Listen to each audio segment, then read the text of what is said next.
بسم الله الرحمن الرحيم، والصلاة والسلام على سيدنا ونبينا محمد وعلى آله وصحبه أجمعين. كل سنة وانتم طيبين أجمعين جميعا. ربنا يا رب يعود علينا وعليكم الأيام بخير. معاكم سالي محمد من قناة أهلي جنتي. النهاردة إن شاء الله هنعرف الحلبة والفول والترمس والحمص والفول اللي هو متحمر ده شوية. انا صراحة مش عارفة اسمه بالظبط ايه. هنجيب اول حاجة فول من غير غسيل ومن غير اي حاجة، هنحطه في طاسة على النار من غير اي دهون، يعني مفيش اي دهون تحته. هنحطه في طاسة على النار وعلى نار متوسطة، نار هادية شوية، اللي هي متوسطة مدية الهادية شوية. نفضل نقلب نقلب نقلب نقلب كتير، ما تسيبهوش وتمشي يعني.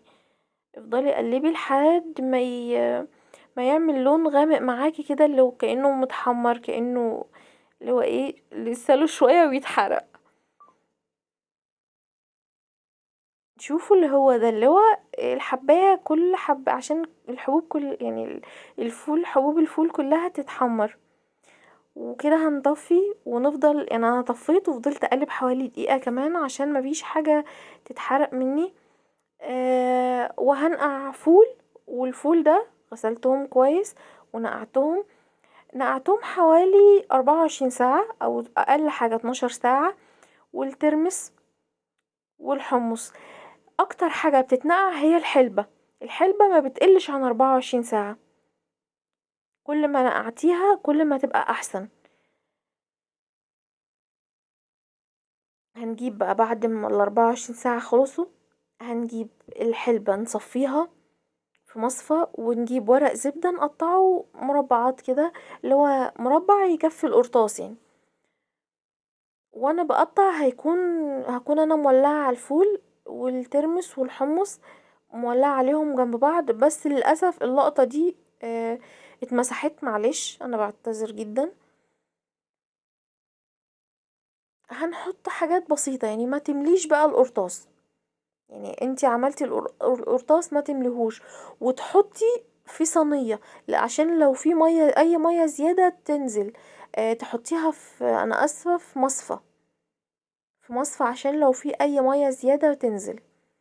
كده عملت يعني خلصتهم كلهم، وحطيت عليهم قماشة مبلولة او فوطة مبلولة، بس بتكوني مستغنية عنها، لان القماشة دي بيتغير لونها، لون الحلبة بيهد عليها، بتغير لونها. علشان ايه؟ يعني ايه، بتبقى ريحتها مش ظريفة، مش هينفع تستخدميها تاني.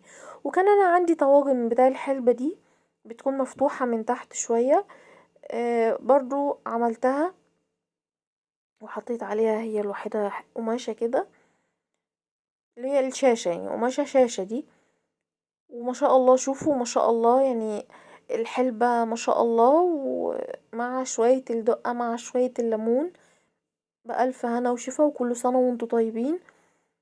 الفول والحمص والترمس وكيفين الحلبة، يعني طعمها أهم حاجة. سر الحلبة في غسيلها، عايزة الحلبة ما تطلعش مرة، اغسليها كتير، وربنا يصلح ما بين ايدينا وايديكم. يلا، السلام.